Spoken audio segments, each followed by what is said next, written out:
Bonjour et bienvenue sur le podcast Ayurveda, le premier podcast francophone dédié à cette médecine traditionnelle indienne.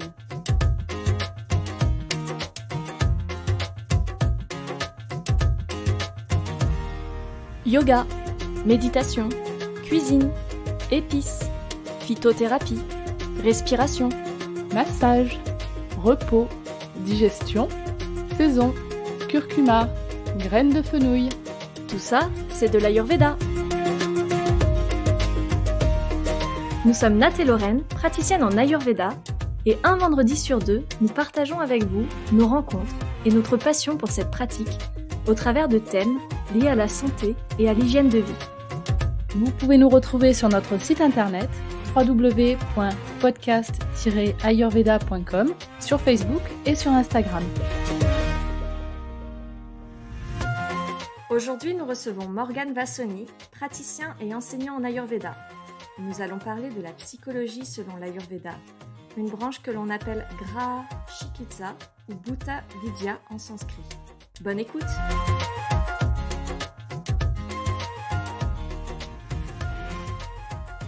Bonjour Morgane, bienvenue dans le podcast.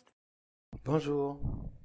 On est ravis de te recevoir aujourd'hui. Lorraine, elle disait un petit peu en off, juste avant qu'on lance l'enregistrement, que tu es un praticien en Ayurveda et l'un des rares praticiens en Ayurveda à vraiment parler de psychologie ayurvédique sur tes réseaux sociaux et sur tes publications. Donc on est vraiment très contente de te recevoir aujourd'hui.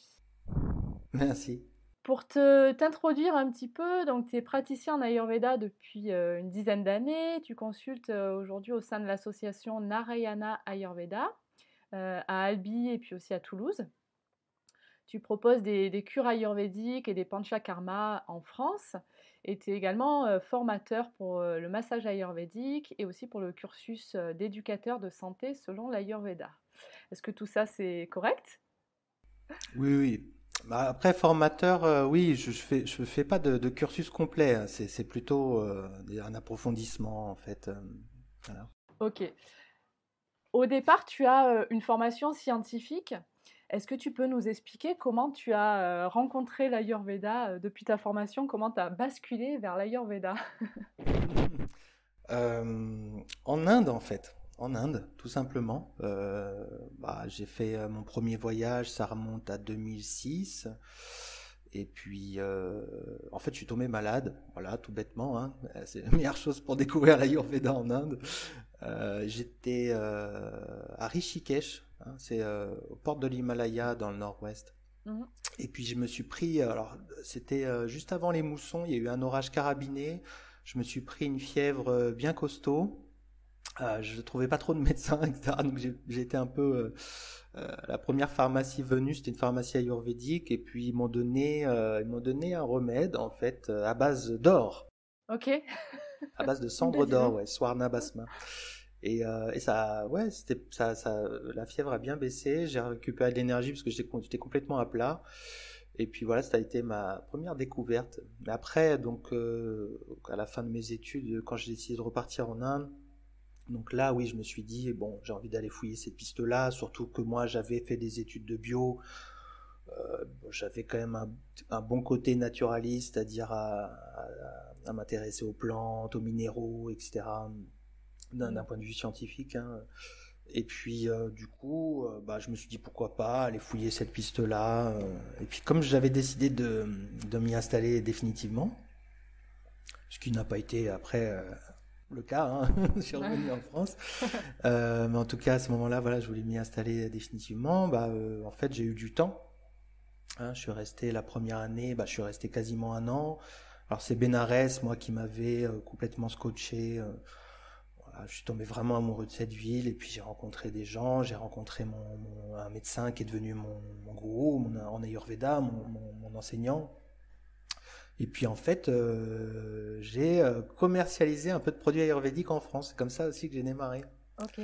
Donc en faisant des listes de produits, etc., de fil en aiguille. Alors, mon médecin est pharmacien. En Inde, les médecins sont parfois pharmaciens et vice-versa. En Ayurveda, j'entends. Ouais. Et puis donc il a une officine, il fait des produits artisanaux, etc. Donc en fait je suis rentré par la pharmacie, moi. Ok. voilà, D'accord. ayurvédique. Et oui, c'était un petit peu logique par rapport à ta formation en chimie. Puis en Oui, plante. oui, oui, oui, Ouais. oui, c'est vrai, ouais. Ouais, ouais, c'est assez logique. Moi, j'ai fait tout ce qui est formation technique, massage, etc. J'ai fait plus tard, en France même. Ok. Bon, après, j'en ai refait en Inde et en Panchakarma aussi après. Mais ça, c'était bien plus tard. Mais j'ai commencé vraiment avec les plantes. Voilà. Super. Alors aujourd'hui, on va pas parler de plantes, même si c'est une de tes spécialités. On va parler plus de la psychologie et même de la psychiatrie, Ouais. puisque c'est l'une des branches, l'une des 8 branches de l'Ayurveda, donc que l'on appelle Graha Chikitsa ou Bhuta Vidya. Est-ce que tu peux nous expliquer un peu plus ces termes sanscrits? Oui, on va essayer. Et cette branche aussi, cette branche, Oui, oui, ce qu'elle comporte exactement. d'accord. Graha Chikitsa, c'est plutôt le terme qui est utilisé dans l'un des 3 ouvrages majeurs de l'Ayurveda, à savoir l'Ashtanga Hridaya, si je me souviens bien. Graha, ça veut dire influence. C'est par exemple en astrologie, qu'elle soit occidentale ou astrologie védique, c'est le mot qu'on va utiliser pour nommer les planètes et notamment les influences planétaires. La base de la psychologie, c'est de dire que les planètes ont une influence sur notre vie, sur notre psychologie, sur ce qui nous arrive. Donc c'est ça, l'influence, c'est ce qu'on va appeler graha. Donc, mais en Inde, en sanskrit, ça désigne quelque chose de bien plus large que les influences planétaires. C'est tout ce qui va nous posséder, en quelque sorte. Hein, tout ce qu'il y a d'extérieur à nous, que ce soit des situations, des personnes, tout ça, tout ce qui nous possède et qui du coup nous dépossède aussi de nous-mêmes, c'est ça qu'on va appeler un graha. Mais c'est un terme courant pour désigner vraiment tout ce par quoi on est influencé en fait. Voilà. Et Buddhvidya, alors ça c'est plutôt le terme utilisé par Sushruta ou Naracharaksamhita, même je pense, je sais plus exactement. Mais en tout cas, alors il y a plusieurs niveaux de signification en fait. Le terme désigne en général les êtres, tout ce qui existe en fait.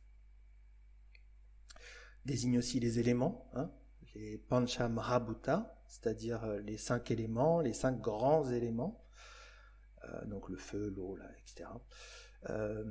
Mais en fait, dans le contexte de la psychologie ayurvédique, ça désigne en fait les êtres invisibles qui peuplent l'univers. Voilà. Et puis, bon, des êtres invisibles qui sont à la fois quelque chose qu'on peut considérer comme extérieur à nous-mêmes, mais qui sont aussi à l'intérieur de nous, qui peuplent en fait notre psychologie, notre psyché. C'est ça les bhutas. Alors si vous allez en Inde aujourd'hui et que vous vous dites qu'est-ce que c'est qu'un bhuta, on va vous dire c'est un fantôme. Okay. Dans toutes les histoires qui font peur pour les films d'horreur indiens, etc., c'est bhut, pret, hein, c'est les fantômes. Voilà. Okay. Donc, alors ils sont un petit peu différents des nôtres, ils n'ont pas les draps. Ils sont pas blancs les draps avec les trous pour les yeux. Voilà. Non, ils sont pas comme ça. Ils sont plus exotiques, on va dire, dans leur représentation. Mais voilà, donc un terme presque philosophique à la base. Disons, épistémologique dans le sens où on essaie de comprendre comment l'univers est constitué, qu'est-ce qu'on peut en tirer comme connaissance. Donc, le terme Bhuta est plus un terme philosophique, mais après, dans l'usage courant folklorique, ça désigne des fantômes. Mm-hmm. Ok. Voilà. Ok. Et donc, justement, dans l'approche ayurvédique de la psychologie, il y a cette notion de philosophie aussi. C'est vraiment très différent, en fait, l'approche ayurvédique de la psychologie de l'approche moderne occidentale. Comment tu pourrais faire la comparaison et les différences? Oui. Effectivement, disons la philosophie sous-jacente n'est pas exactement la même. Après, il faut voir ce qu'on entend par psychologie moderne. Hein. C'est assez varié. Il y a plein de courants différents. Il y a les TCC, la Gestalt, la psychanalyse. Bon, c'est vrai que ce qui a marqué le plus la modernité en psychologie, ça reste Freud, hein, quand même. Bon, ça, même si aujourd'hui c'est un petit peu plus remis en question, délaissé. Bon, c'est lui qui a établi ce qu'on appelle la métapsychologie moderne, en fait, hein, la tripartition de la psyché en moi, sur moi, ça, ce qu'on appelle la deuxième topique. Hein. Euh, donc ça, c'est la manière de concevoir en fait l'esprit humain. Et en Ayurveda, la philosophie sous-jacente dans cette manière de concevoir l'esprit humain, c'est le Samkhya, majoritairement, hein, qui est l'un des 6 darshan, c'est-à-dire l'une des 6 philosophies orthodoxes, traditionnelles de l'Inde. Et donc c'est une philosophie qui va essayer de décrire la réalité, comment est constitué le monde, l'univers et l'être humain, et notamment sa psyché, son appareil psychologique, on va dire. Donc là, on n'est pas dans conscient, inconscient, soi, moi, sur moi, etc. On est donc dans une origine, je dirais, spirituelle de l'être, hein, qu'on peut appeler l'âme, le purusha, l'esprit, qui est une sorte d'instance pure, totalement dégagée de toute expression, de toute manifestation, qui va s'exprimer à travers ce qu'on appelle la prakriti, c'est-à-dire la nature. Un mot qu'on utilise souvent en Ayurveda pour désigner la nature ayurvédique de chacun à travers les doshas. Mais dans la philosophie Samkhya, ça désigne quelque chose de plus large que ça. C'est plutôt l'expression des choses, on peut dire. Et donc, l'une des expressions de l'être, c'est à travers donc l'intelligence, qu'on appelle buddhi, le mental, on peut appeler ça, manas, qui est, disons, ce flot de pensée qui circule en nous d'une manière continue, ce flot d'informations. Hein. Alors, bon, dans le yoga, par exemple, on va plus employer le mot de chitta pour ça, plus que de manas. En Ayurveda, okay. on reste sur le mot manas. Il y aurait des choses à dire là-dessus, la différence entre les deux. Et la troisième instance, c'est l'ego, le ahamkar. Le ahamkar, c'est une instance qui va faire que tout ce qui nous arrive, tout ce qu'on va penser, tout ce qu'on va comprendre, eh ben c'est nous à qui ça arrive, c'est nous qui le comprenons de cette manière-là, c'est mes pensées, tout ce qui va dire moi, je ou mon, mien, c'est ça, c'est ahamkara. Sans ahamkara, c'est ni moi ni non moi, c'est une sorte de chose. Donc, voilà, l'ego, c'est cette instance un peu centralisatrice dans la psychologie. Et les trois forment ce qu'on appelle l'organe interne, antakarana, qui va donc nous permettre de fonctionner psychologiquement en nous-mêmes et aussi en rapport avec la réalité extérieure. Voilà. Ouais, donc il y a vraiment la pensée, le moi et le mental. Voilà, c'est ça, en gros. Alors, du coup, c'est un petit peu différent de la métapsychologie freudienne, donc on ne se base pas exactement sur la même chose. Ça, c'est pour la théorie. Après, dans la pratique aussi, évidemment, des différences. Encore une fois de plus, ça dépend de l'approche occidentale moderne qu'on va utiliser, mais il y a des points en commun aussi dans la pratique, hein, avec certaines approches modernes. Voilà. Ok. D'accord. On entend souvent aussi en Ayurveda certains termes pour qualifier, pour observer les qualités du mental. Ces termes sont les gunas, donc sattva, rajas et tamas. Est-ce que tu pourrais nous expliquer un peu ces termes et en quoi ils permettent de décrire le mental et de qualifier le mental? Oui, effectivement. En fait, c'est ce qu'on va appeler même les manasa dosha. C'est-à-dire quand on veut vraiment travailler sur le plan psychologique pur, en Ayurveda, on va en quelque sorte délaisser, du moins temporairement, les doshas pour parler des gunas, des qualités. À la base, en fait, pareil, guna, ça décrit quelque chose de plus large que les qualités mentales. Hein. C'est en Ayurveda où on va les comprendre comme ça, dans certains textes sacrés de l'Inde, dans la Bhagavad Gita aussi. Mais c'est un terme qui vient aussi, pareil, du Samkhya, les gunas et donc les trois gunas, les trigunas, c'est un concept qui vient des Samkhya et c'est la manière dont va se teindre, dont va se manifester la prakriti, justement. La prakriti qui est la constitution de naissance, la nature. Voilà, la nature au sens large. Hein. Au sens large, pas spécialement la constitution de naissance, justement. Toute chose qui existe est trigunique, c'est-à-dire il y a une proportion dans les trois gunas. Tout ce qui existe, en fait, tout ce qui est manifesté a une proportion en trois gunas. Même les dieux par exemple dans l'Inde, on dit que ce sont des entités sattviques, bien sûr, mais ils ne sont pas non plus exempts de rajas et de tamas, même s'il y en a beaucoup moins que d'autres êtres. Mais sinon, bon, pour essayer de décrire un petit peu, c'est un travail qui peut être fastidieux, mais le sattva, en fait, c'est la qualité lumineuse des choses et de l'esprit, c'est-à-dire c'est ce qui va être transparent à la lumière, donc, et notamment à la lumière de la connaissance, à la lumière de l'intelligence. Donc une qualité sattvique, c'est une qualité qui a trait à une facilité de compréhension, à l'intelligence, mais aussi à tout ce qui est qualité de générosité, de bonté, de patience aussi, et de détachement. Ça, on en parle un petit peu moins. Sattvique, on a un peu l'image de le yogi habillé de blanc, qui court dans les dans les prés, et qui mange des jus, et qui boit des jus de fruits bio. C'est pas que ça. C'est un peu caricatural, c'est-à-dire il y a aussi un élément qui est hyper important, c'est le détachement. Le détachement dans sattva, le fait de pouvoir se détacher de ce qui nous arrive, de nos pensées, surtout des émotions qu'on va mettre à ce qui nous arrive, aux choses et aux pensées. Et voilà, donc alors l'autre, donc le deuxième guna, rajas, c'est plutôt lié à l'activité. C'est la qualité dynamique. C'est-à-dire tout ce qui va être en mouvement contient forcément du rajas. Donc, alors c'est aussi pour qu'il y ait une activité, pour qu'il y ait un dynamisme, il faut qu'il y ait un désir, en quelque sorte. Il faut qu'il y ait une carotte. Sinon, il n'y a rien qui bouge.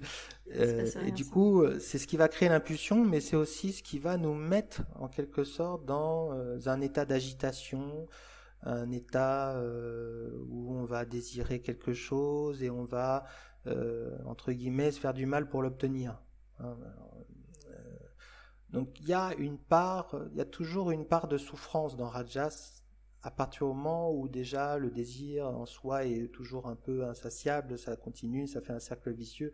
Quand j'obtiens ce que je veux, je veux quelque chose d'autre, il va falloir que je l'obtienne à nouveau, etc. Et il y a aussi une part de frustration. Donc, toute activité, en fait, a sa part de frustration, en quelque sorte. C'est ça aussi le message de Rajas. Bon, après, voilà, quand ça s'exprime très fortement, ça peut être vraiment le côté colérique, violent, etc. Donc, et puis tamas, alors là, c'est un peu l'inverse, c'est ce qui bouge pas.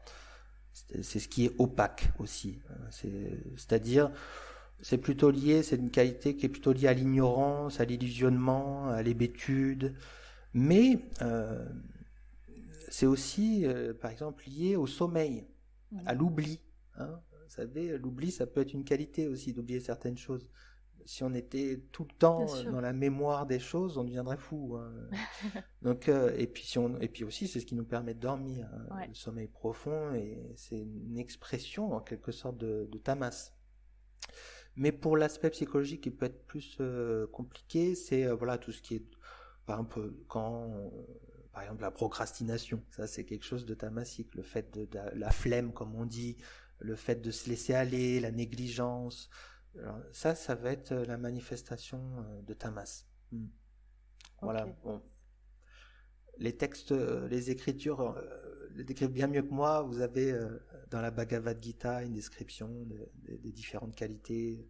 Il y a quelque chose que j'aime bien justement dans la Gita, c'est le type de plaisir. Il y a des plaisirs sattviques, il y a des plaisirs rajasiques, il y a des plaisirs tamasiques.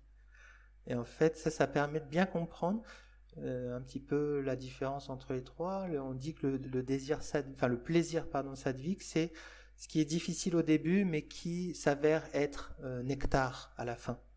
Quand on fait des efforts pour quelque chose, qu'au début on a l'impression que c'est très difficile, qu'on n'y arrive pas, etc., et qu'à la fin on l'obtient, il y a une dimension sattvique. Le rajas, le plaisir rajasique, c'est l'inverse, c'est les plaisirs immédiats. C'est quelque chose au début, on va être exalté, on va exulter de joie, puis au fur et à mesure, la source va se tarir en quelque sorte, et puis ça va se révéler comme étant toxique. C'est un peu comme la passion amoureuse, par exemple. On s'exalte et puis après, on se rend compte que la réalité prend le dessus, que c'est pas comme on imaginait. Ça, c'est rajasique. Et tamas, là, c'est poison au début et poison à la fin, hein. C'est-à-dire, il y a pas de, voilà, il n'y a pas spécialement de plaisir dans tamas, hein, sauf si ce n'est celui de rien faire, hein, et encore. Ouais. Ok. Voilà, Donc dans ce que tu quelques dis, idées sur les gunas. ouais, c'est intéressant dans ce que tu dis. Donc il y a vraiment ces trois gunas qui sont une manière d'observer finalement le fonctionnement de notre mental, hein. Donc sattva, rajas ou tamas. Il y a bien sûr les trois dans notre Hmm. mental. Du coup, quel est l'impact du mental sur le fonctionnement du corps? Comment on peut voir Hmm. le lien entre tout ça, entre le Ouais. mental et le corps? Oui, oui, oui. Bah, en fait, c'est le rapport qu'on entretient avec la réalité et avec notre propre corps, avec notre vie, en fait. C'est-à-dire, en Ayurveda, on dit que le nerf de la guerre, en quelque sorte, c'est ce qu'on appelle prajnaparada. C'est-à-dire, euh, la racine de toutes les maladies, on dit que c'est un déficit de compréhension, en quelque Ouais. sorte. Alors, il y a d'autres traductions, il y a le blasphème envers l'intelligence, bon, c'est un mot un peu fort. J'aime bien parler d'erreur de compréhension. Il y a quelque chose, par exemple, le fait de faire des choses qui sont pas bonnes pour nous, hein. Au fond, il y a une partie de nous qui le sait, hein, c'est la partie sattvique, justement, de notre intelligence. Mais, justement, il peut y avoir un certain nombre de voiles qui recouvrent notre intelligence, donc buddhi, qui est aussi notre faculté de compréhension qu'on appelle prajna, euh, et notre faculté aussi de rétention, le fait de pouvoir sur soi, de volonté, on peut dire qu'on appelle driti. Donc à un moment donné, justement, rajas et tamas peuvent recouvrir ces facultés psychiques. Et à partir du moment où rajas et tamas recouvrent ça, bah en fait, il y a la confusion qui s'installe. On fait des choses qui sont pas bonnes pour nous, on fait des choses où on croit que c'est bon mais c'est pas bon. Donc vous voyez, il y a cette confusion qui va après entraîner un certain nombre de comportements, Mm. notamment des comportements alimentaires, dans le mode de vie aussi, qui vont poser problème, hein. Donc ça, c'est l'impact direct de l'appareil psychique sur notre corps, hein, avec qui aux commandes, c'est nous-mêmes qui sommes aux commandes. Alors pas forcément notre ego, hein, Amka qui lui va essayer de centraliser un peu toutes les informations, mais notre intelligence, est-ce qu'elle est plutôt voilée ou est-ce qu'elle est plutôt claire sur ce qui a de juste, ce qui a de bon pour nous. Ouais. Voilà. Ouais. Et du coup, J'espère. quand on développe sattva dans notre esprit, dans notre mental, pardon, le fait de développer sattva nous permet aussi de prendre les bonnes décisions, d'avoir cette clarté au niveau du mental qui Oui, permet oui, de bien agir pour oui, nous. oui, parce que sattva est lié au détachement, je le disais, mais aussi au discernement. Voilà, c'est une qualité de discernement, c'est ça. Ok, on va essayer de mieux comprendre encore ces déséquilibres qu'on peut avoir au niveau du mental. Je vais parler de deux déséquilibres principaux dans notre société moderne qui sont le stress et Mm, l'anxiété, qui sont mm, très présents. J'imagine que parmi tes clients, tu as souvent cette problématique. mm. Euh, Quel est l'impact du stress, et, enfin, ouais, des déséquilibres du mental de manière générale sur notre santé? Et même, quels sont les désordres d'ailleurs que tu observes au niveau psychologique, mis à part le stress et l'anxiété? Est-ce qu'il y a d'autres désordres aussi que tu observes très couramment? Et quels sont leurs impacts? Les maladies du temps, on va dire, les maladies de notre époque. Ouais. Oui, oui, bah, c'est vrai que, bon, il y a un peu de tout, hein. Le stress, moi je trouve que c'est un mot un petit peu fourre-tout, hein. En D'accord. fait, ça peut désigner des choses qui sont très différentes. Bon, mais bon, ce qu'on peut dire, c'est que notre époque, elle est rajasique, hein, surtout, hein. On est dans une sorte de culte de l'agitation. Ouais. Mm. Il faut toujours en faire trop, plus vite que les autres, plus vite que, vous voyez, la concurrence aussi entre chacun de nous, et puis voilà cette sorte d'alternance polémique catastrophe, hein. C'est le Covid, après le professeur Raoult, et puis les masques, et donc là on est dans quelque chose d'assez rajasique en fait, hein. Et du Mm. coup ça c'est sûr que c'est psychopathogène comme environnement.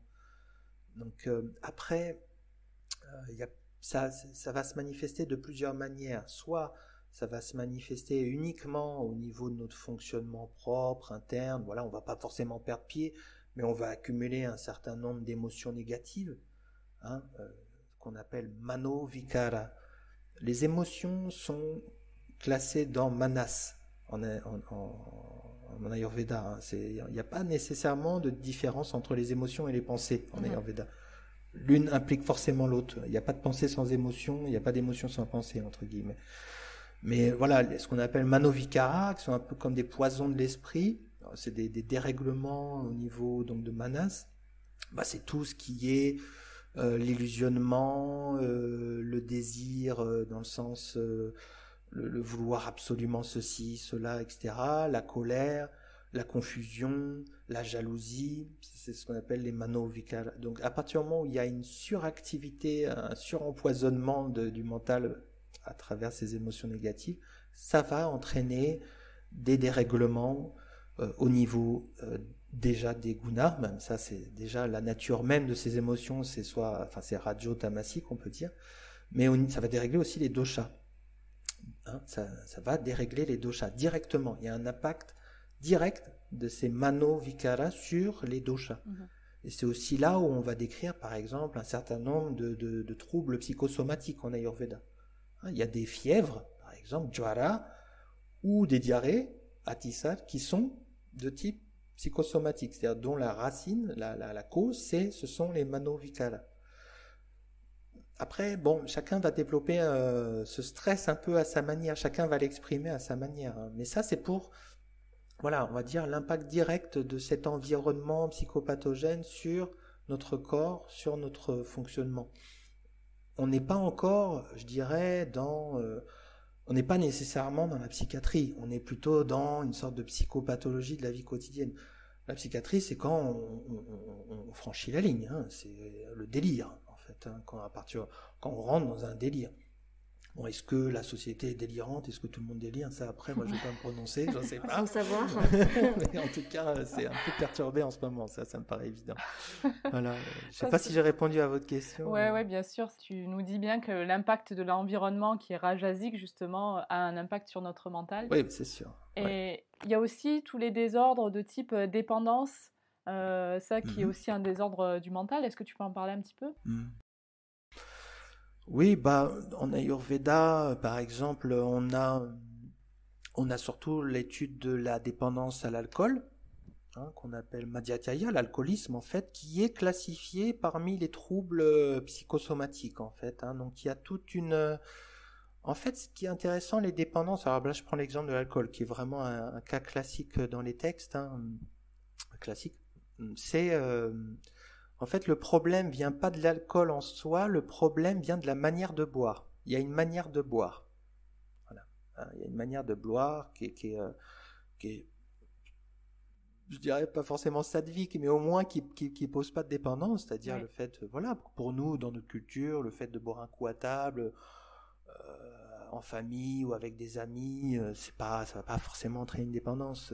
La dépendance, ça vient quand justement il y a un attachement à la substance et aussi, alors il y a toute une description somatique hein, des effets de l'alcool hein, en plusieurs phases en fait. Au début, c'est le sucre de l'alcool qui va augmenter kapha.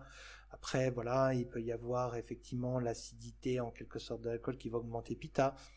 Et puis en dernier lieu, ça va attaquer les nerfs. Hein. C'est là où justement on va présenter le plus de symptômes psychiques, c'est quand ça commence à dérégler vata. Voilà, mais c'est généralement la troisième phase de l'alcoolisme. Donc il y a aussi ce qu'on appelle les psychoses toxiques. Hein, c'est l'un des types de démence, de folie en Ayurveda, qu'on appelle Unmada. Hein, c'est le terme clinique pour désigner la folie. C'est la folie toxique, c'est le fait des substances psychotropes en fait. Hein. Ouais. Voilà. Donc, je vous ferai pas la liste, hein, on va pas faire, on va pas éviter d'avoir des problèmes. Mais il y a aussi une description, voilà, des effets de ces substances psychotropes et puis comment accompagner ça, apaiser etc. Ouais, donc il y a bien sûr différents degrés, entre guillemets, dans les déséquilibres du mental, hein. On met Absolument, pas au même niveau l'anxiété avec les c'est délires ça. liés Non, non, non. aux drogues, Psychotrope. évidemment. Et Mais là, oui, ouais. pardon, tu voulais dire quelque chose? Non, non, je disais, mais en fait, peu importe, je dirais, l'intensité du trouble mental, je dirais les causes, les symptômes prodromiques, on appelle ça, c'est-à-dire les symptômes avant-coureurs, Ouais. sont généralement les mêmes, hein. C'est juste une question de degré d'aggravation, hein. Ouais. Eh ben alors justement, quels sont-ils ces symptômes au Les départ? symptômes avant-coureurs, les Ouais. symptômes de départ, il y a bon, faudrait que je reprenne exactement la liste, hein, dans les textes, mais il y a une agitation et des douleurs en fait qui peuvent s'installer un peu partout et des tics nerveux, hein. Mhm. C'est les symptômes prodromiques de Unmada, ce sont ceux-là. Peu importe leur manifestation, enfin leur samprapti, on appelle ça en ayurveda, c'est-à-dire leur type, que ce soit des démences, donc Unmada de type Vata, Pitta ou Kapha. On a les mêmes symptômes prodromiques, une agitation en fait nerveuse, Mhm. une agitation nerveuse, une absence de sommeil et aussi une perte d'appétit. Donc ça c'est voilà un certain nombre de ces symptômes prodromiques Ouais. qui sont communs aux formes Vata, Pitta et Kapha. Mhm.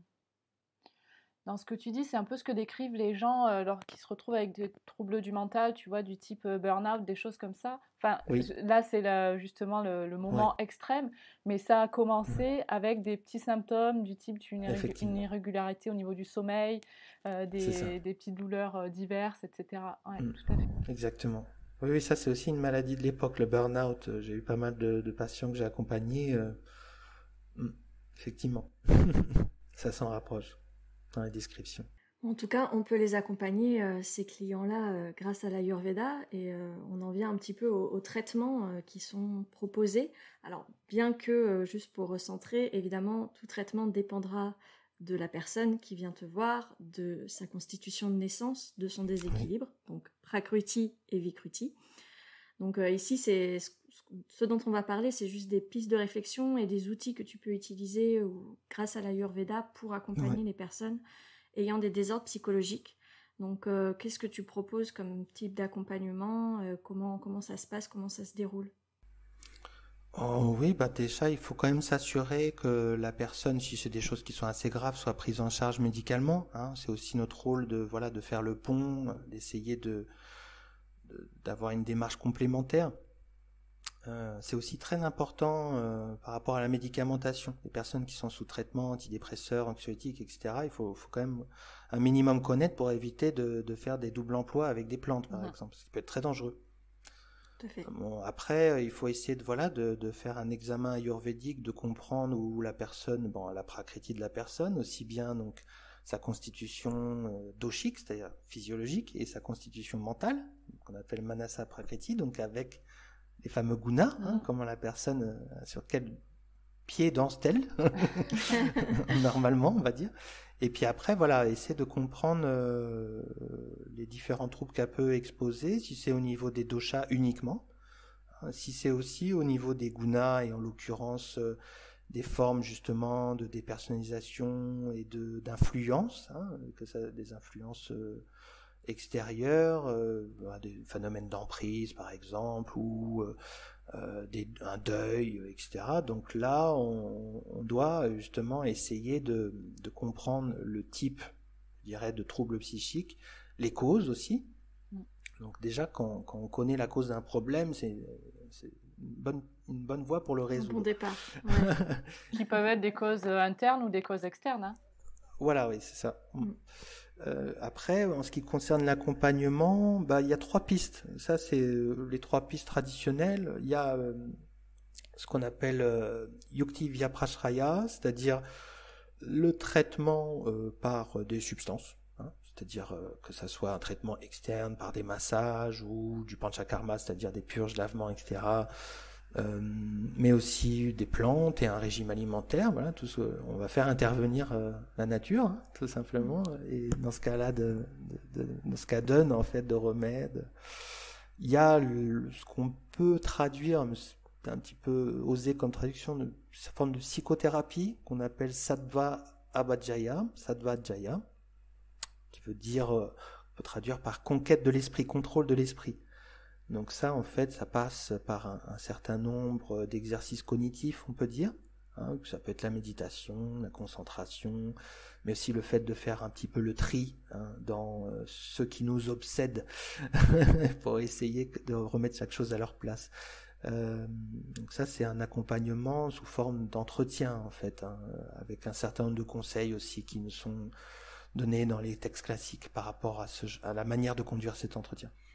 Et ce qu'on appelle Deva Vyaprachaya. Donc ça, c'est les thérapies spirituelles divines, on peut dire ça. Donc ça, ça fait appel, alors évidemment, à un univers qui peut être spirituel, voire religieux.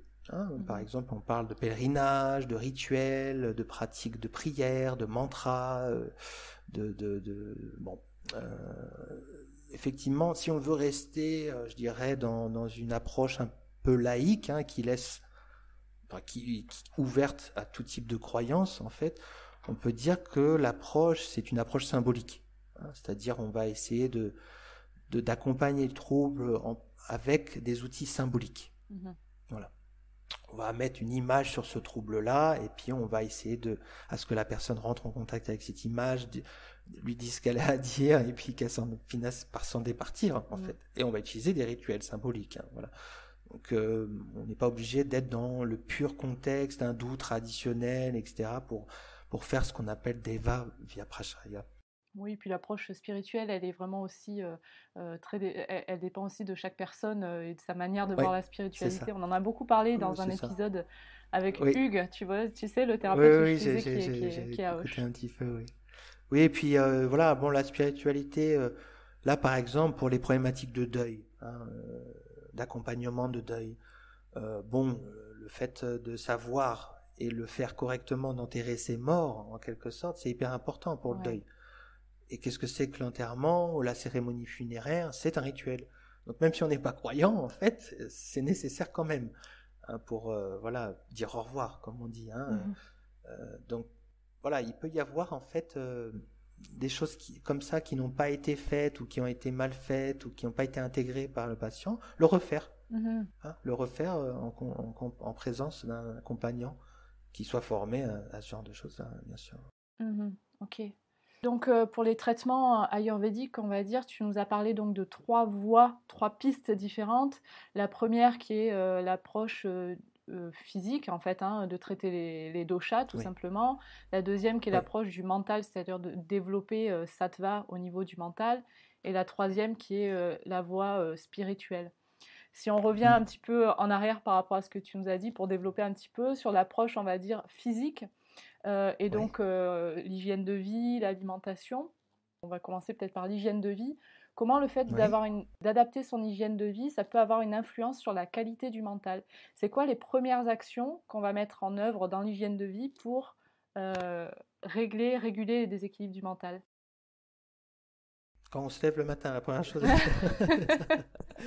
Alors, pour ne pas trop barjoter dans la journée, qu'est-ce que je dois faire le matin?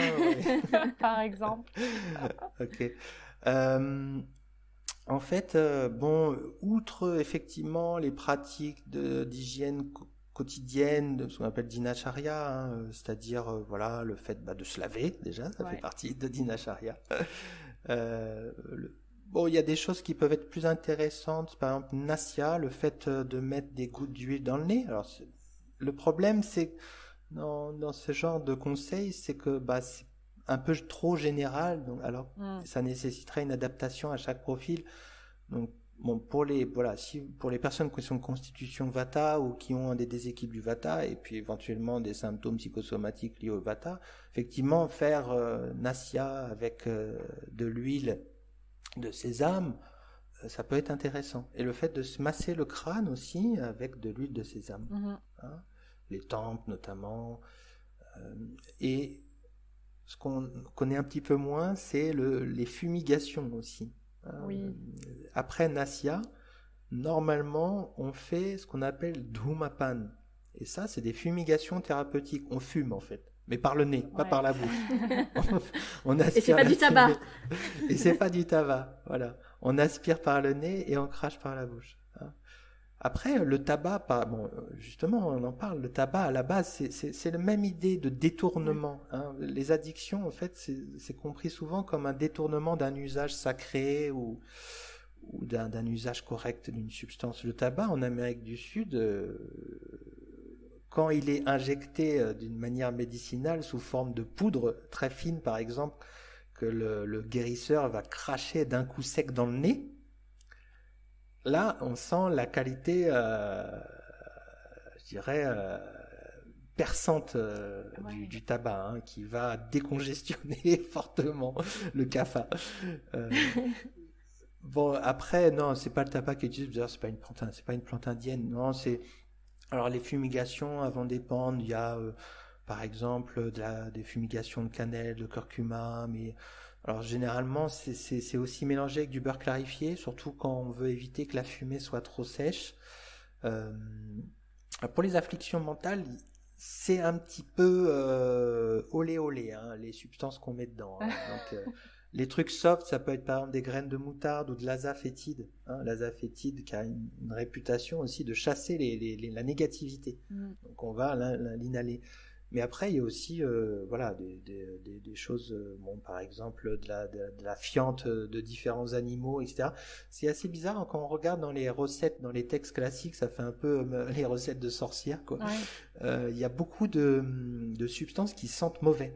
Comme si en fait le fait de respirer une substance à une odeur très forte, très très dérangeante, ça peut en fait remettre le mental en place. Tac. Vous voyez, une expérience assez intense, sensorielle, peut remettre le mental en place, un peu comme exercer une forme de choc en fait.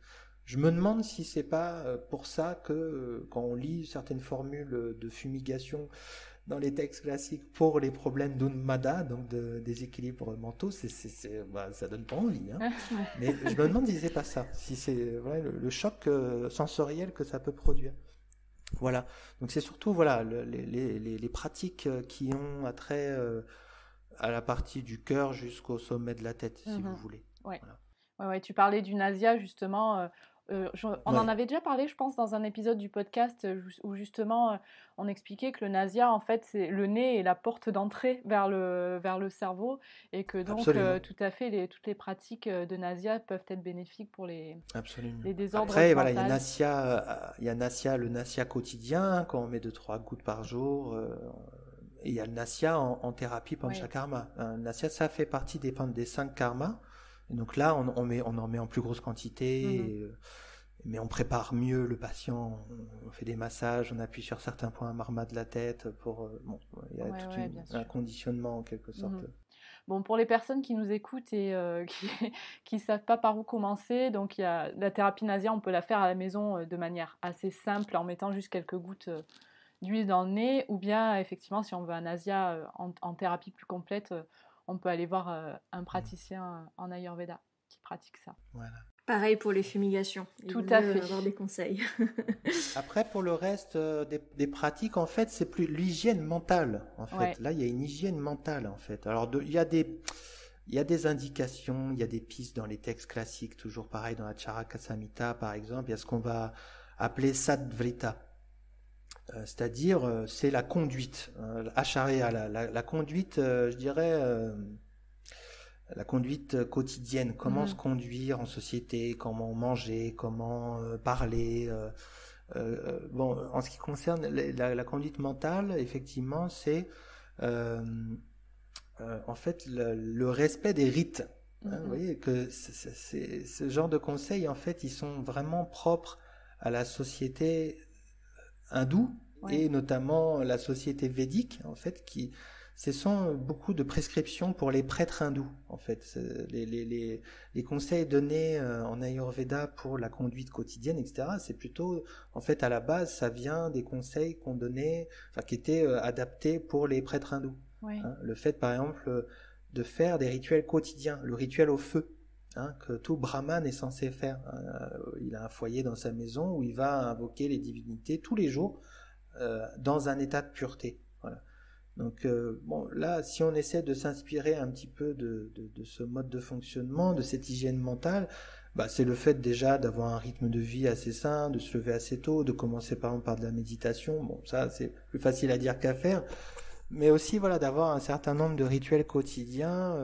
Je me souviens en fait, par exemple, bon là c'était dans un contexte hindou aussi, quand j'avais passé quelque temps au Népal à Katmandou et il y a un petit quartier, en fait, le Darbar Square, c'est en fait où il y a tout un tas de temples absolument magnifiques qui malheureusement, il y en a une partie qui a été détruite lors du tremblement de terre, mais en fait, voilà, ces sortes de rituels. Il y a aussi ça à Bénarès, en fait, on se lève le matin, on va acheter des petites fleurs et on passe de temple en temple, faire des offrandes, une petite prière, une méditation, on fait un peu notre marché en quelque sorte. Et le fait de se mettre, voilà, dans cet état d'ouverture, de gratitude, de dévotion, effectivement, c'est quelque chose qui peut vraiment éclairer l'esprit. Alors évidemment, là, c'est dans un contexte religieux, mais simplement, ça peut être aussi dans un contexte laïque, hein, je pense. Mais moi, ça m'a vraiment frappé en Inde, ça, ce quotidien. Alors, au Bénarès, c'est très fort aussi, hein, la vie au bord du Gange, avec tous les prêtres le matin qui font leur ablution, etc. À Bénarès, c'est presque pas, c'est pas du luxe, hein. Si on le fait pas, on peut vite barjoter, tomber malade, etc. Donc on voit bien que c'est quelque chose qui nous maintient dans une sorte de voilà, d'état plutôt sain mentalement, en fait, physiquement et mentalement. Donc ça, voilà, il faut trouver sa manière, en fait, voilà, de se réveiller psychologiquement, de sortir de la torpeur tamassique de la nuit, et puis surtout, voilà, ne pas nécessairement tout de suite plonger la tête dans le guidon, dans les activités du monde qui vont nous stresser, etc. Voilà, il faut trouver, se mettre en harmonie en quelque sorte avec l'équilibre cosmique, on peut dire. Voilà, hein, par la contemplation, par le fait de préparer à manger en conscience, par le fait, voilà, de dire bonjour à ses voisins et comment ça va aujourd'hui. Et on est dans, voilà, une sorte d'hygiène mentale qui est liée à l'harmonie des choses et des êtres, on peut dire. Vous voyez ce que je veux dire? Ouais, c'est un peu ça que je conseillerais. C'est tout à fait adaptable à notre société, en fait, à chacun de trouver ce qui nous convient comme rituel, autre que de regarder son téléphone directement pour se réveiller. C'est ça. Mais c'est vrai que c'est évidemment ce qu'on recommande à toutes les personnes qui viennent nous voir en consultation, hein, cette dinacharya, mais c'est vrai que souvent on n'insiste pas assez peut-être sur l'importance, enfin sur les effets bénéfiques de mettre en place cette dinacharya, sur les effets bénéfiques pour le mental. Après, c'est pas tout, hein. Le problème, c'est quand on va être dans la moralisation et le côté hygiéniste. Non. À un moment donné, ça peut faire l'effet inverse. La personne risque de s'enfermer dans une sorte de faire, ne pas faire. Donc ça peut être... faire attention à ça. Je le dis souvent... c'est un autre son de cloche. Oui, c'est vrai qu'il y a beaucoup de conseils de dinacharya, hein, qu'on peut trouver sur Internet, et que, en fait, l'idée, c'est vraiment de se l'approprier et que ce soit bénéfique pour soi. Ouais, c'est ça. Non, mais après, en étant très simple, je veux dire, le fait de se laver tous les jours, déjà, c'est une manière... C'est dinacharya, hein. Justement, dans les phénomènes, par exemple, dans les dépressions, alors les dépressions, bon, en Ayurveda, on le comprend plutôt souvent comme un déséquilibre de kapha, mais bon, il peut y avoir, ça peut être l'arbre qui cache la forêt aussi, hein, mais là, effectivement, le simple fait de se lever, de se laver, de s'habiller, même si on ne sort pas forcément de chez soi, c'est intéressant de le faire pour soi et pour justement son hygiène mentale et son hygiène de vie qui va avoir un impact positif. Donc, vous voyez, c'est pas forcément... je dirais, toute la panoplie de dinacharya qui va nous prendre 2 heures, le gratte-langue, le machin, tout ça. Ça peut être des choses simplement comme ça. Hein, dire à quelqu'un qui voilà, se laisse un petit peu aller, non. Voilà, essaye de te redresser, de reprendre contrôle de ton quotidien, en quelque sorte, plutôt que ce soit ton quotidien qui te contrôle. Moi, j'ai plus tendance à prendre les choses comme ça. Mais c'est pas incompatible. De trouver sa façon de démarrer sa journée de manière saine. Voilà, c'est ça par exemple. Et lumineuse. Tu parlais également de l'alimentation, du rôle fondamental qu'elle a, on en parle souvent en Ayurveda, mais qu'elle peut avoir sur le mental. Est-ce que tu peux nous dire par exemple quels sont les aliments qui vont favoriser le mental, un mental clair et sain, lumineux, ou au contraire ceux qui vont alourdir le mental. Oui, bah c'est vrai qu'il y a quand même cette idée d'attribuer des qualités, c'est-à-dire des gunas aux aliments, hein. Bon, après, voilà, ça par exemple dans la Bhagavad Gita, il y a des instructions, hein, sur la nourriture sattvique. C'est quoi? C'est une nourriture qui est facilement digérée déjà, qui se digère bien, déjà tout simplement. Et souvent, ce sont plutôt des saveurs sucrées qui vont être assez riches, assez nourrissantes. Donc ça, c'est des choses qu'on connaît assez, enfin, on a un petit peu une vision, je dirais, occidentalisée de ce que peut être la nourriture sattvique, hein. Manger des salades et des graines, c'est pas forcément sattvique. Par contre, Les jus verts. manger du riz au lait, oui, ça c'est sattvique en Inde. Vous voyez ce que je veux dire? C'est des choses qui peuvent être assez nourrissantes, mais il faut pouvoir les digérer aussi, hein, voilà. La nourriture rajasique, donc qui est plutôt une nourriture excitante, c'est tout ce qui va être piquant, acide, etc. Par exemple, quand on abuse un petit peu de piment, et aussi par exemple l'ail, l'oignon, etc. Alors il y a plein de prescriptions alimentaires aussi qui viennent justement de l'alimentation des brahmanes, avec tout un tas d'interdits, etc. Ça nous vient en fait des codes. Des codes de dharma, en fait, par exemple la manusmriti, c'est-à-dire les lois de Manu, on appelle ça, qui sont les lois que tout hindou doit respecter, et surtout les brahmanes, hein, qui ont des lois bien particulières à eux. Donc il y a tout un tas d'interdits, notamment l'ail, l'oignon pour les brahmanes, qui sont considérés comme des substances excitantes, rajasiques. Et les substances tamasiques, c'est plutôt, par exemple, les Indiens, ils sont pas du tout fans de tout ce qui est champignons, fromage, roquefort et tout. Tout ce qui va être fermenté, on va dire tout ce qui va être pourri, pour eux, c'est tamasique, hein. Donc, alors pour nous, voilà, nous on mange du fromage, et puis il peut y avoir des très bonnes choses dans le roquefort, par exemple. Moi, je connais bien en Aveyron, il y en avait, hein. Mais voilà, tout ce qui va être trop lourd, en fait, trop lourd à digérer, et aussi toutes les substances, un peu le fast-food, le réchauffé, l'industrie, tout ça, c'est considéré comme tamasique. C'est très peu nutritif, puis en même temps, ça alourdit. Alors, ça alourdit quand, justement, la digestion, elle est elle demande beaucoup d'énergie. Ben, en fait, ça va avoir un impact sur notre système nerveux, on le voit bien, ça va alourdir. Voilà. Essayez de faire de la méditation après avoir mangé un McDo, c'est plus compliqué. Voilà, vous allez piquer du nez, vous allez à moitié vous endormir, ça marche pas. Donc c'est plutôt à ça qu'on voit en fait les qualités. Bon, après tout ce qui est riche en vitamines aussi, généralement ça c'est plutôt considéré comme sattvique dans le sens où ça va être nutritif, hein, ça va nous réveiller. Après voilà, faut pas non plus, je pense, pareil, que s'enfermer dans les restrictions alimentaires, mais parce que c'est sûr que ça va avoir un impact sur notre esprit, plutôt à travers notre système nerveux, donc à travers notre corps. Mais en fait, souvent dans les textes, il y a un double langage. Quand on dit se nourrir, c'est certes se nourrir de substances matérielles, mais c'est aussi se nourrir de quoi je me nourris émotionnellement, intellectuellement. Oui. Voilà. Et ça va être direct. Autant l'alimentation, c'est indirect parce que ça passe par notre corps, mais la nourriture mentale, la nourriture spirituelle, même ça va être direct. Donc on peut très bien manger bio, manger super, mais si toute la journée je m'excite contre mon collègue de bureau ou contre la société qui est absolument scandaleuse, si toute la journée je fonctionne justement sur un registre rajasique ou tamasique, j'ai beau manger parfaitement sain, ça peut quand même impacter négativement sur mon mental. Donc, voilà, à modérer, disons, l'impact de la nourriture sur le psychisme. Oui, bien sûr. Et puis dans ce que tu dis comme nourriture mentale, il y a aussi tout l'impact des écrans, de la télé, de toute cette information qu'on reçoit, qui est aussi de la nourriture mentale. Oui, c'est ça. Et avant que ça soit mental, c'est aussi sensoriel, hein. Les indriyas, hein, c'est les différents sens. Le mental est considéré dans le Samkhya et donc dans l'Ayurveda comme un sens, hein. Ça fait partie, c'est le 11e indriya. Mais les sens, par exemple, comme la vue, sont sursollicités dans justement notre société actuelle avec les écrans. Et du coup, tout ce qui va être dérèglement des sens va avoir un impact négatif sur le mental et sur l'appareil psychique en général.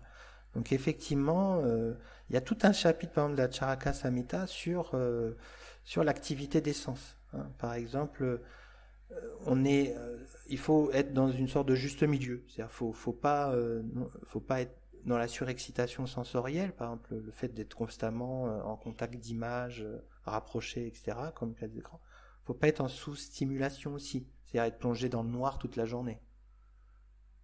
Voilà. Donc, un juste équilibre dans l'utilisation des sens, ça c'est, on va dire, une bonne prévention des troubles psychiques, entre autres. C'est l'un des outils, hein, qui est la juste utilisation des activités sensorielles. Bien intéressant tout ça. Ok. Du coup, dans l'approche des traitements ayurvédiques, on a parlé de l'hygiène de vie, on a parlé de l'alimentation, là on vient de parler effectivement de l'approche des informations mentales qu'on peut avoir. Est-ce qu'on peut parler aussi des plantes puisque dans la pharmacopée ayurvédique, il y a beaucoup de plantes qui sont utilisées pour traiter les troubles psychologiques, les troubles du mental. On ne va pas aller bien évidemment dans des choses particulières, puisque ça dépend évidemment de chaque personne, de chaque constitution, etc. Et puis les traitements ne sont pas les mêmes. Mais pour donner un ordre d'idée, quelques exemples de plantes qui existent, que ce soit des plantes occidentales ou des plantes indiennes. Il y en a plein, évidemment, il y en a plein des plantes psychotropes, hein, c'est-à-dire qui ont un impact sur l'esprit. Je reviens encore au classique, hein, dans la Charaka Samhita, on a 4 plantes qui font partie de ce qu'on appelle les Medhya Rasayana. Medhya, ça veut dire l'intelligence, c'est un autre mot pour désigner l'intelligence. Ça va même au-delà, c'est tout ce qui est faculté cognitive. Medhya Rasayana, donc ça veut dire tonique, élixir en quelque sorte, c'est-à-dire quelque chose qui va booster toutes tes capacités cognitives. Donc dans la Charaka Samhita, il y en a 4. Hein, vous avez le Mandukaparni, qui est la Centella asiatica, qui est assez connu, qu'on appelle Brahmi à tort. Hein. En fait, le Brahmi, c'est Bacopa monieri, c'est pas la même chose, qu'on appelle Endri aussi. Donc ça ressemble, hein, quand même, les deux elles se ressemblent, mais elles ont plus ou moins les mêmes propriétés. Les deux sont proches. Ouais. Mais c'est pas la même chose. Donc Mandukaparni, ça, vous en trouvez pour les Parisiens, ceux qui habitent à Paris, vous pouvez en trouver dans le quartier indien du Frais. Hein, vous pouvez faire des jus d'extraction. Si vous avez un extracteur de jus et que vous allez dans le quartier indien, vous achetez ce qu'ils appellent dans l'industrie du gotu-kola. Et vous pouvez faire du jus tous les jours, un petit jus. Ça, c'est un super truc pour booster les facultés cognitives, justement. Des jus de gotu-kola, donc Mandukaparni. Vous avez la réglisse. La réglisse est un Medhya Rasayana.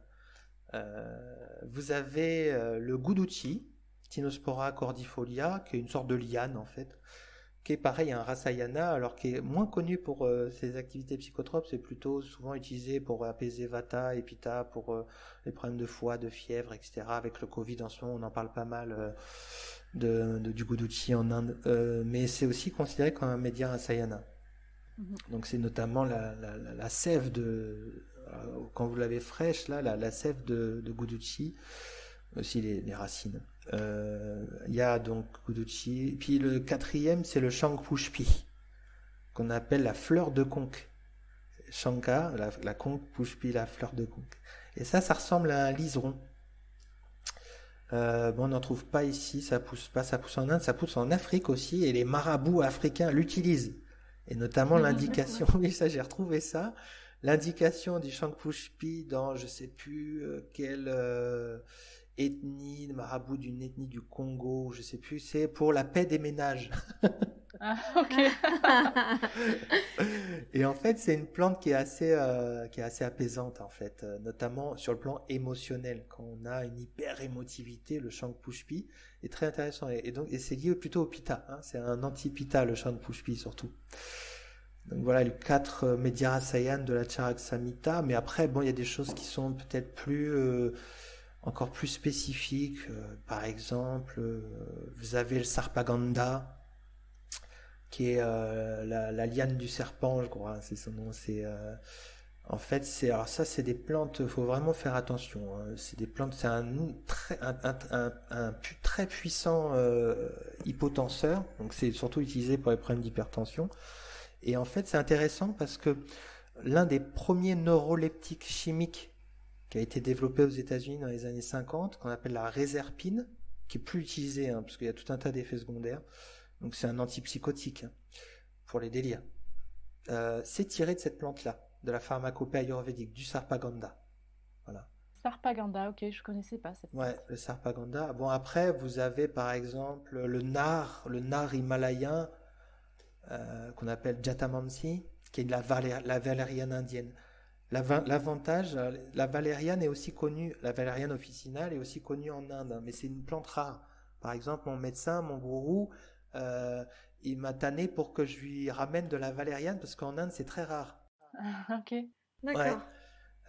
Et ici, ça pousse partout, hein, en France, hein. Nous, on l'utilise beaucoup pour favoriser le sommeil. Oui, La voilà, c'est valériane, plutôt un pour sédatif, calmer, c'est ça. éviter, Donc voilà, par exemple, les une insomnies. plante qui est tamasique.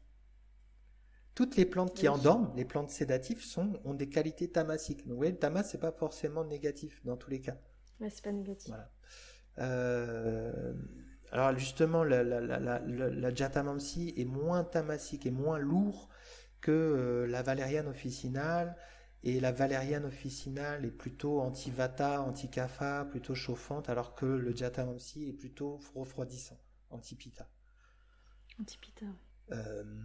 Vous avez... bon, je fais un peu exprès de ne pas mentionner l'ashwagandha en fait. Elle est trop connue. Elle est trop connue, trop mais mainstream. surtout... Ouais, trop mainstream. Non, mais c'est surtout qu'en fait, traditionnellement, l'ashwagandha, c'est pas trop utilisé en fait dans les problèmes d'Unmada, dans les problèmes de troubles mentaux. Par contre, c'est plutôt utilisé dans les vata vyadhi, c'est-à-dire les troubles nerveux. En fait, c'est un tonique nerveux, c'est quelque chose qui va protéger, renforcer les nerfs. Donc, fatalement, ça a une influence aussi sur le psychisme, vu que les nerfs, c'est le support du psychisme, bien sûr. Mais c'est pas une plante qu'on va rencontrer systématiquement. Bon, après, si vous avez des fermentations d'ashwagandha, justement, en accompagnement du burn-out, ça, c'est assez intéressant. Mais justement, ça, c'est plutôt quand il y a des phénomènes vraiment nerveux, hein. Parfois, donc, c'est plutôt des Unmada de type Vata. Voilà. Par contre, si vous avez d'autres types d'Unmada, Pitta ou Kapha, l'ashwagandha, ça va pas être ce qu'il y a de plus adapté. Il y a des choses qui sont hyper intéressantes aussi, qu'on trouve, alors pas en France forcément, j'en ai jamais trouvé, mais en Europe du Nord, je crois, c'est l'accord vrai, Acorus calamus, le Vatcha. Ah oui. Ça, c'est très intéressant et c'est assez piquant. C'est une plante digestive et piquante, assez amère aussi, donc qui est plutôt intéressante pour le kapha. Et donc plutôt les types de troubles psychiques associés au kapha. Voilà. Et c'est aussi, on peut le porter, si on est un petit peu superstitieux, on peut le porter en amulette aussi, du bois de vatcha. C'est utilisé dans les rituels aussi pour faire fuir les esprits négatifs, etc. Dans le folklore hindou, hein, comme j'en ai pas trop parlé, mais on va essayer de recontextualiser dans l'Ayurveda. Il y a pas mal de choses, mais sinon il y a des choses aussi qui sont beaucoup plus accessibles. La coriandre, par exemple. La coriandre est légèrement anxiolytique et sédative. Et excellente pour le pitta, et notamment quand vous avez une surexcitation du sadak pitta, c'est-à-dire du feu de l'émotion. La coriandre, ça peut être intéressant. La rose aussi. Il y a plein de choses. Il y a des formulations, le Saraswata Arishta par exemple, où il y a du cumin, Saraswata Churna, c'est-à-dire c'est une formulation ayurvédique classique pour les problèmes d'anxiété, etc. Vous avez beaucoup de cumin par exemple dedans. Donc il y a aussi des plantes qui vont être digestives. Il y a beaucoup de plantes digestives qui vont être anxiolytiques aussi. On en trouve en France aussi, par exemple la mélisse. C'est une plante digestive et elle est aussi anxiolytique. Bon, voilà.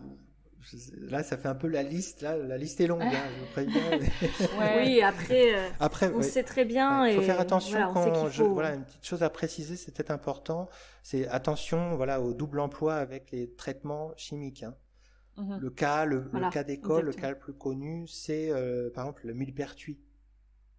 Le millepertuis, qui est une plante, c'est un antidépresseur naturel. Si vous le prenez avec d'autres traitements, notamment des antidépresseurs, ça peut faire des chocs sérotoninergiques ou dopaminergiques, je ne sais plus exactement, mais en tout cas, ça peut être catastrophique. Donc, il faut vraiment faire attention. Il y a des plantes qui sont un petit peu plus neutres que d'autres. La mélisse, bon, ça va pas avoir un impact considérable, mais le millepertuis, par exemple, oui. Voilà. Donc, toujours faire petite mise en attention garde. et demander conseil, de toute façon. Ouais, Petite voilà, mise en c'est ça, garde. exactement. Puis à parler à son médecin, Bon, après, à son peut-être pharmacien pas... aussi. Le Voilà, problème, c'est qu'ils sont... tout à fait. Les pharmaciens, aujourd'hui, ils sont pas tellement formés aux plantes, sauf les passionnés, il y en a, hein, mais bon, voilà, donc c'est Il y en un a. peu Oui, compliqué. si on leur amène une plante ayurvédique, c'est pas toujours Non, reconnu. une fois sur deux, ils connaissent pas. Très bien. Je pense qu'on va arriver à la fin de l'épisode, Morgane, avec Ok. toutes ces infos que tu nous as données. On a des petites questions de rituels de fin d'épisode Ok. pour marquer un peu, pour fermer la boucle. D'accord. Alors, on voulait savoir, dans un premier temps, quels sont, toi, tes rituels pour une bonne santé mentale ou même une bonne santé tout court? Tes rituels quotidiens. Est-ce que tu as des rituels magiques? Mes rituels quotidiens, en fait, en ce moment, ils sont assez rythmés par ceux de ma fille qui a 2 ans. Donc forcément, je les choisis pas trop, moi. Mais oui, un peu comme tout le monde, le fait de me lever, de prendre mon petit-déj, de me laver. Bon, normalement, il faudrait faire l'inverse plutôt, se laver avant le petit-déj. J'avoue que j'ai tendance plutôt à traîner avant de prendre ma douche le matin. Je vous raconte mes matinées. Non, mais encore une fois, non, on voit que chaque rituel oui. est adapté à chacun.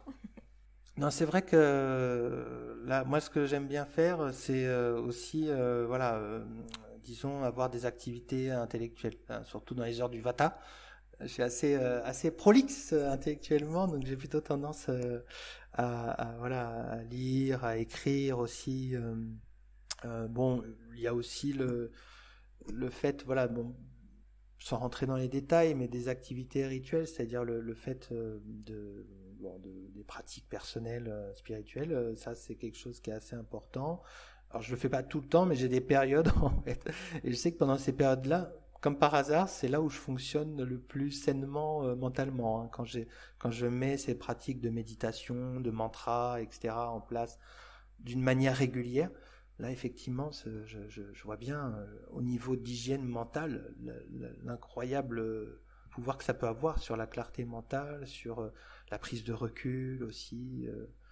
Ça paraît quand même. Mais bon, là, comme je vous dis, mon rituel est beaucoup lié à ma fille. Elle vient mettre à l'épreuve un petit peu tes... Ouais, c'est ça. tes Non, mais c'est rituels. bien. Là, elle se lève tôt, il n'y a pas de problème. Mais encore, ça va, c'est pas si tôt que ça va. Bon, on voit que chacun adapte ses rituels à son moment. Ok. Ouais. Quels sont tes projets pour les semaines, les mois à venir? Qu'est-ce qu'il y a dans les tuyaux là chez toi? Là, sur le feu, il y a justement les nouvelles sessions de formation qui commencent à la fin du mois à Toulouse, là. Ouais. Voilà, ça, c'est des formations assez courtes, ça dure 1 an, c'est des formations d'approfondissement sur la clinique, en fait. Ouais. Ayurvédique, précisons, bien sûr. Puis, là, ça fait un moment que c'est en cours. J'ai eu l'occasion de bosser pendant le confinement là-dessus, mais un livre sur la psychologie ayurvédique. Voilà. Yes. On attend impatiemment. Je pense le faut premier être livre patient, en hein, parce français. que je suis un peu long. J'ai commencé il y a des années déjà. Donc, mais là, avec le D'accord. confinement, ouais, du coup, j'ai pas mal avancé. C'est assez complexe parce qu'il y a quasiment rien, même en anglais, il n'y a pas grand-chose sur la psychologie ayurvédique. Donc c'est un travail d'exploration, de débroussaillage. Il faut aller voir du côté de l'anthropologie aussi. D'accord. Donc ouais, c'est un gros boulot. Voilà.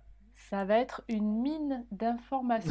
C'est clair que Écoute, j'espère. c'est vrai que J'espère. en un épisode de podcast, peut-être qu'on pourrait faire une série même sur la psychologie ayurvédique parce qu'en un épisode, on a balayé un petit peu les grandes lignes là, mais Oui, on fait du débroussaillage, mais c'est c'est vrai ça. que quand on rentre dans les détails, ça peut être long et fastidieux.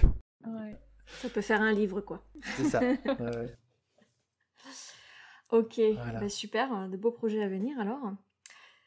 On a une dernière question qui est notre instant de gratitude. C'est notre Ok. petit rituel. Et la question, c'est qui aimerais-tu remercier ou, de manière plus globale, qu'est-ce que tu aimerais remercier? Ok. Vous allez chercher loin là, les ressources. Je pensais à mes patients en fait. Voilà. Parce que c'est vrai que c'est grâce à mes patients que j'ai pu apprendre le plus, je crois, en fait. Voilà.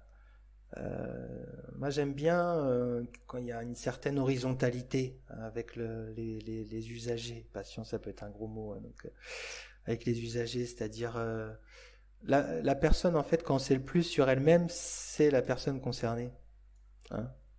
Donc moi, j'aime bien, voilà, et du coup, ça me met, moi, dans un état d'apprentissage, c'est-à-dire, voilà, une personne, il y a des gens qui ont des maladies, j'en ai jamais entendu parler, qui cherchent voilà, un accompagnement en plus d'un accompagnement classique, médical, en Ayurveda. Moi, j'ai pas peur de leur dire, je ne sais pas.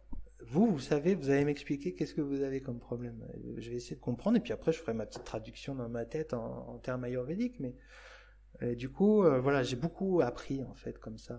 Bon, maintenant, c'est vrai que je m'oriente de plus en plus vers des consultations sur l'accompagnement psychologique, etc. Et là, pareil, en fait, le but, c'est d'apprendre, en fait, avec les patients, et puis de surtout pas considérer qu'on sait tout, qu'on est le sujet supposé savoir, le sachant, en fait. C'est important hein, de tenir un peu une position comme ça, mais il faut pas en abuser par rapport à toutes les problématiques d'emprise, etc. C'est important voilà, c'est quelque chose, j'avais envie de préciser ça, parce que je vois parfois voilà, des gens qui disent, voilà, il faut que tu fasses ci, il faut que tu fasses ça, et puis tu te poses pas de questions, c'est moi qui sais, toi tu sais pas. Et c'est pas l'approche qui, moi, me parle, donc voilà. Mais voilà, c'était une occasion aussi pour glisser cette information. Ce message. Donc du coup, là, je remercie mes patients depuis toutes ces années qui ont pu me déstabiliser aussi pour certains. Il n'y a pas de problème, il y en a qui savent faire.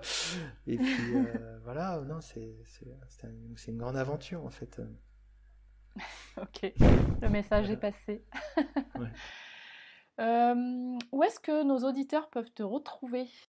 À Toulouse ou à Albi. Et puis j'ai un site internet, c'est Narayana Ayurveda, si vous tapez sur Google. Narayana, N-A-R-A-Y-A-N-A, Ayurveda, bon, vous savez l'écrire maintenant, je pense. Et je fais un peu de téléconsultation. J'ai mis, comme beaucoup de gens, en place ce système-là pendant le confinement. Donc je l'ai gardé, j'utilise Zoom aussi. Et puis non, sinon voilà, à Toulouse, à Albi, que ça soit pour des consultations, des cures ayurvédiques ou de la formation, voilà. Et puis après peut-être dans une librairie le jour où j'aurai terminé mon livre, mais c'est pas de mal la veille à mon avis, je me laisse encore du temps, il faudrait que j'accélère. Et tu sais peut-être que des auditeurs écouteront cet épisode-là après la sortie de ton livre. Ah oui, peut-être bien. Ouais. Oui, alors là, ça sera des archives, vieilles archives du coup. Non. Bon, je désespère pas de le terminer peut-être cette année ou en début d'année prochaine. Ok, écoute, c'est tout ce qu'on te souhaite. Merci. Super. Merci beaucoup Morgane pour ta participation. Merci d'avoir accepté notre invitation. Merci pour toutes ces infos, toutes ces petites pépites que tu nous as données aujourd'hui. C'est moi. À bientôt. À bientôt. Au revoir. Au revoir. Merci pour votre écoute. Si comme nous vous aimez cette idée de podcast sur l'Ayurveda, n'hésitez pas à nous encourager avec une note ou un commentaire sur votre plateforme d'écoute de podcast et bien sûr en vous abonnant au podcast. Vous pouvez nous retrouver sur notre site internet www.podcast-ayurveda.com ou sur notre page Facebook Podcast Ayurveda par Nat et Lorraine. À très bientôt!